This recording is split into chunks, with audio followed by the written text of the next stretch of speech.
Saludos desde Ecuador. Mi nombre es Paola Montilla, soy docente de la Universidad Técnica del Norte y doctoranda por la Universidad de Cádiz. El día de hoy vengo precisamente con ustedes a hablarles sobre la investigación de la construcción de imaginarios de la Amazonía ecuatoriana en medios de comunicación. Esta investigación se ha realizado precisamente en medios como el diario El País y Terra Incógnita, a partir del año 2013 hasta el 2017. La técnica de investigación utilizada ha sido el análisis del discurso. Hoy quiero contarles también un contexto histórico para que entendamos cómo la construcción del imaginario de la Amazonía ha ido cambiando, ha ido evolucionando. Para ello, nosotros sabemos que la Amazonía, hoy considerada el pulmón del planeta, tiene 5.5 millones de kilómetros cuadrados. Aunque en el Ecuador apenas representa el 2% de la totalidad de la cuenca amazónica, en realidad la Amazonía compone la mitad del territorio ecuatoriano. Y esto hace que el territorio ecuatoriano esté dentro de los países más biodiversos del mundo, dentro de los 20 países más biodiversos del mundo. De hecho, a escala mundial es el tercer país en número de anfibios, el quinto en aves y el sexto en mariposas. Pero en la Amazonía ecuatoriana también habitan pueblos, como los Guarani, los Shuar, los Achuar, los Secoyas, los Shona, los Áparas y los Profanes. El nombre del río Amazonas fue bautizado por el conquistador Francisco de Orellana, que inició su periplo a los 30 años por un hecho fortuito. Mientras él se encontraba en la búsqueda de la prodigiosa tierra del Dorado, se enfrentó a mujeres valerosas que le recordaron a las amazonas, aquellas mujeres del mito griego que incluso se cercenaban el pecho para tener mayor soltura en el lanzamiento de las flechas, mientras cabalgaban precisamente con destreza. En los relatos de Benítez Vinuesa se sugiere que los conquistadores tuvieron que crear nuevas visiones del mundo ante lo que habían hallado. Así nacen precisamente estas construcciones de los imaginarios de la Amazonía. Para Benítez Vinuesa, crear un mundo de conceptos míticos similares a los que vivían en los libros de caballería. Las noticias vagas fueron tejiéndose más seductores mientras más confusas. Habían peligros descomunales y habitaban allí seres fantásticos. Se hablaba de tribus de mujeres guerreras, las guarmiaucas, aunque con vagas evocaciones renacentistas impregnadas también del mismo, comenzaron a ser llamadas como amazonas. Estos acontecimientos designaron precisamente el nombre Amazonas y sucedieron en los primeros años de llegada de los conquistadores. Como ustedes ven, esta de cierta manera fue la primera mirada que tiene lo que hoy nosotros llamamos el pulmón del planeta. Dos imaginarios en la época precisamente de la conquista se identifican en la región amazónica y que la crean o la empiezan a mirar como una región salvaje. Primero, se la imagina o se la piensa como lugares fabulosos, ciudades donde las leyendas relataban como fulgurantes de oro, donde los reyes se cubrían incluso con polvo dorado mientras generaban las reverencias en las lagunas. Y la canela, que tiene también relación con la búsqueda de las especias exóticas, tal como suponía precisamente Cristóbal Colón en su viaje a la India, que como todos sabemos, de ahí precisamente se denomina a los indios, a los nativos de América. Pero Trujillo nos dice algo muy interesante. Trujillo nos dice que conquistar a los habitantes salvajes de la selva y fundar ciudades en nombre del rey y del dios fue uno de los principales objetivos de las expediciones españolas a las selvas amazónicas.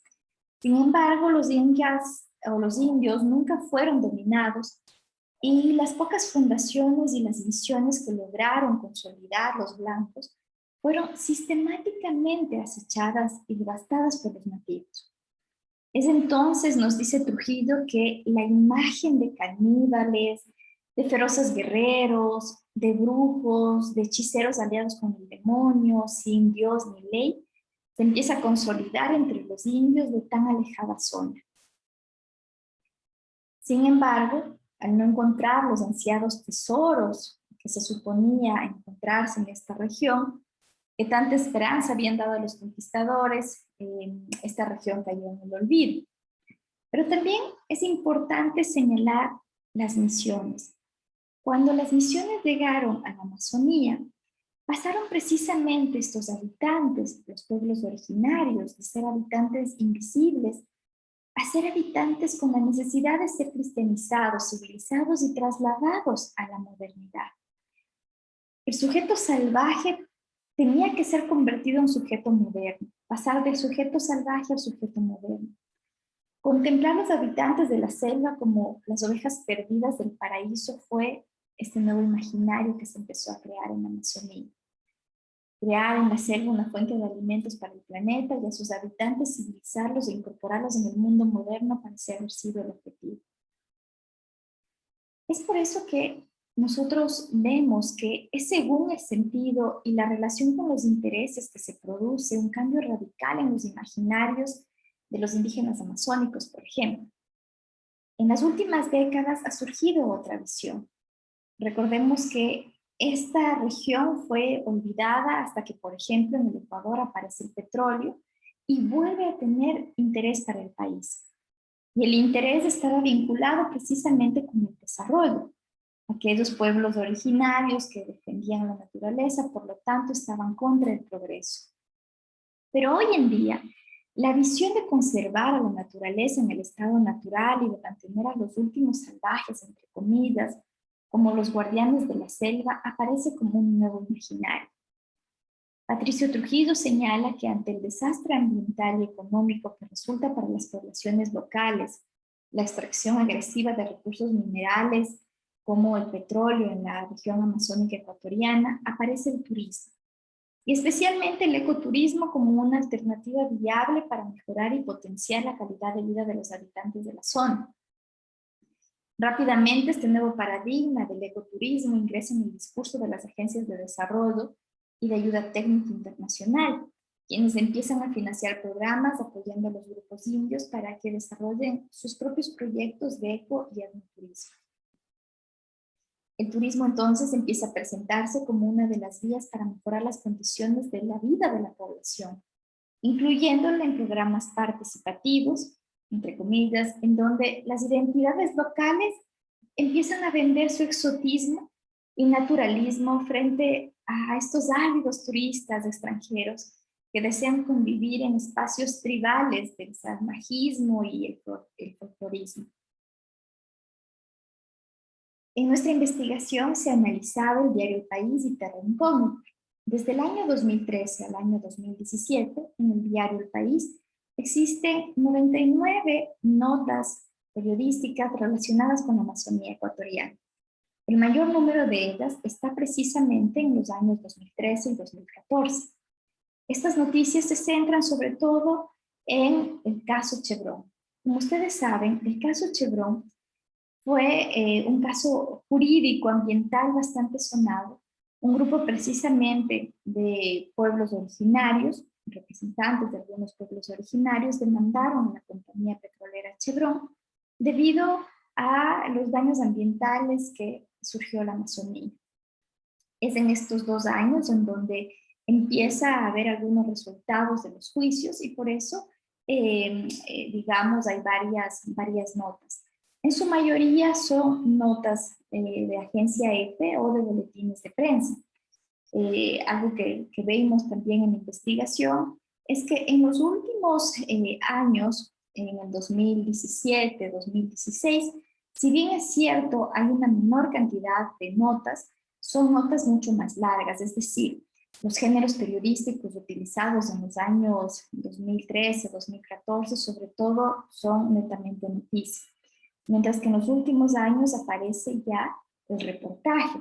Y la visión empieza a cambiar. La visión de los años 2013, 2014 es básicamente una visión que habla mucho desde la perspectiva del juicio y hay muchísima información, sobre todo del lado de la compañía petrolera. Es decir, que incluso siempre hay una visión de la compañía petrolera, si sea en boletines o sea en comunicados previos, pero siempre hay una réplica de información de la compañía petrolera, lo que no pasa, por ejemplo, en estos años con los pueblos originarios. que aparece los representantes, pero en ninguno de estas noticias, por ejemplo, existe un trabajo de ir hasta el lugar y mirar qué ha ocurrido. En los últimos años, como les decía, ya aparecen los reportajes y empiezan los reportajes sobre todo de manera turística, mostrar nuevamente esta región exótica, ¿sí?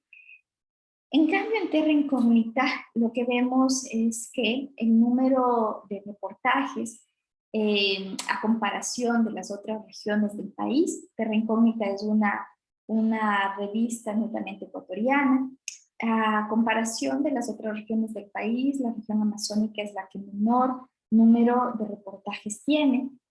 Usualmente los reportajes se centran en lo turístico y en lo ambiental, resaltando precisamente la biodiversidad.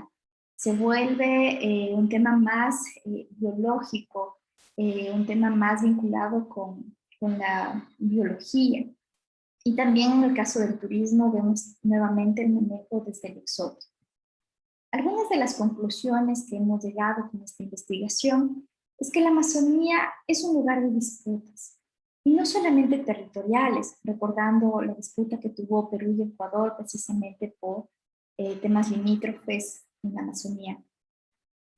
Pero no es solamente un tema de disputas territoriales, sino que es un tema de disputas en donde los imaginarios se van construyendo, y estas construcciones van dependiendo del lugar en donde se encontraba el poder. Al inicio, las mujeres fueron vistas como defensoras ante un acto civilizatorio, cuando hablábamos precisamente de la conquista. Después, con la llegada de los misioneros, ese carácter se transfiguró, primero en contemplar a los habitantes de la selva como las ovejas perdidas del paraíso, y después cuando también los tiempos cambiaron, en caníbales o para mediados del siglo pasado, como reductores de cabezas, los famosos aucas o jíbaros que impedían el progreso con la llegada del petróleo.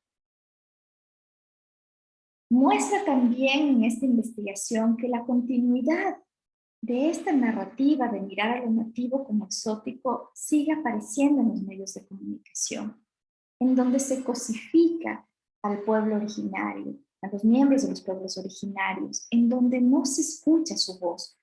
En el diario El País, por ejemplo, los reportajes, si bien es cierto, todos sabemos, es un género mucho más completo, no vemos las visiones precisamente desde las perspectivas de los pueblos originarios. Y siempre hay una descripción muy detallada, ¿sí? Lo que no ocurre, por ejemplo, cuando se describe al turista. Cuando se describe al turista, no hay una visión detallada de cómo luce, etc. Lo que sí ocurre cuando describimos, por ejemplo, al nativo.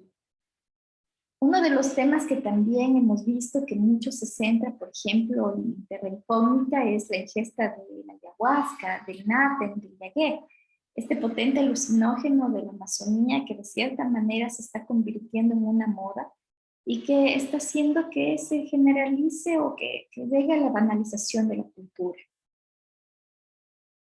Finalmente, quería cerrar esta exposición con una frase de León Tolstoy: para hablar bien del universo solo precisamos hablar bien de nuestra aldea. Muchísimas gracias.